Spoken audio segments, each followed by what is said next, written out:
Good afternoon. Good afternoon, ma'am. I'm Uh, Mary Joy Almagente David, married with one daughter. how old are you? I'm 30 years old, present address at Tansa, Cavite, Philippines. How many are you in the family? 9. You are 9 in the family. Yes, ma'am.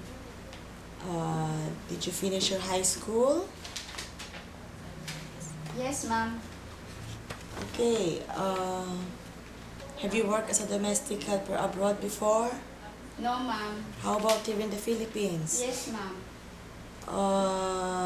What's the nationality of your employer? Filipino, ma'am. Filipino. For how long did you work with them? 2 years, ma'am. Do they have children? Yes, How ma'am. many?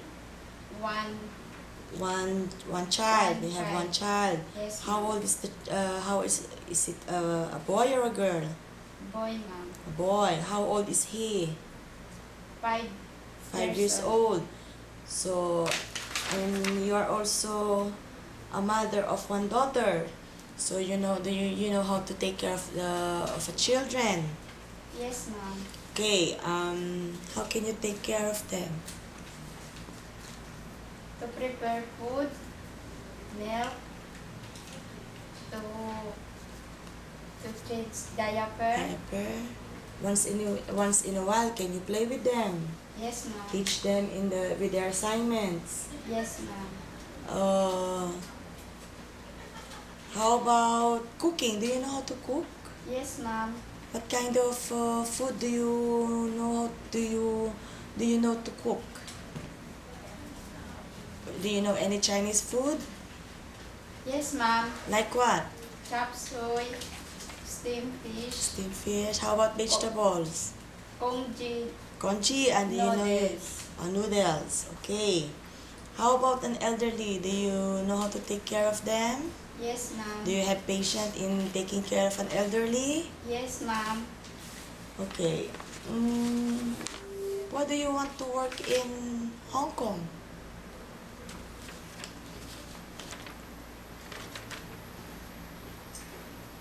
Maybe, maybe for your family, for your daughter, To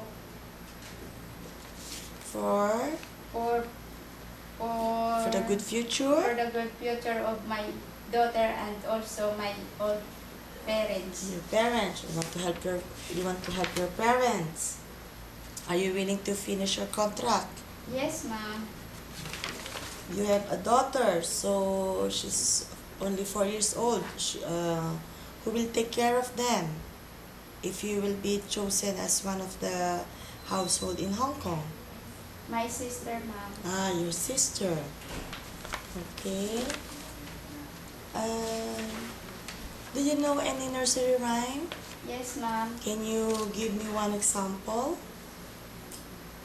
Old MacDonald had a farm, E-I-E-I-O. Anything else? Twinkle, twinkle, little star, how I wonder what you are. Like a bob in a moon in the sky. Okay. Maybe you can learn more nursery rhymes. Yes, ma'am. And what if the baby is sick?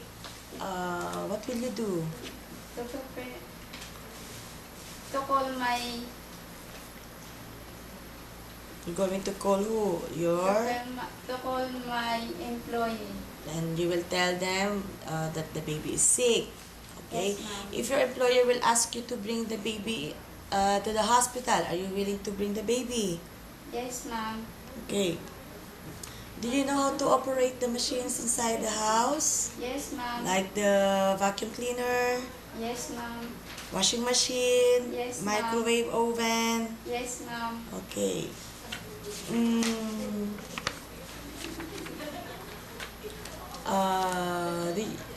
I can see that you have long hair. Are you willing to cut it short? Yes, If ma'am. There's no problem with that. No, ma'am. Okay. What if your employer will tell you that your day off is, let's say, Tuesday and or Wednesday? Is it okay if it's not Sunday or Saturday? Yes, ma'am. No, there's no problem with that. No, ma'am.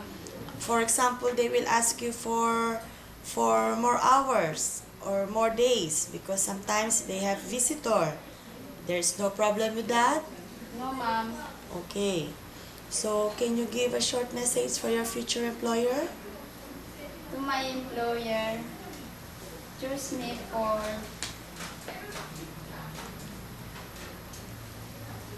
I choose me for a good future of my daughter and my parents. So, what can you promise your future employer? Are you a hardworking person? Yes, ma'am. You can promise to do your duties and responsibilities inside their house. Yes, ma'am. Okay. What else? Like washing clothes, All, ironing, all the household chores, you can do it for your employer. Yes, ma'am. Okay. How can you control your homesick? To my control my homesick How can you control your homesick? By what? by keeping myself to call my family. Yeah, you can call them during day off. Day off. And what else?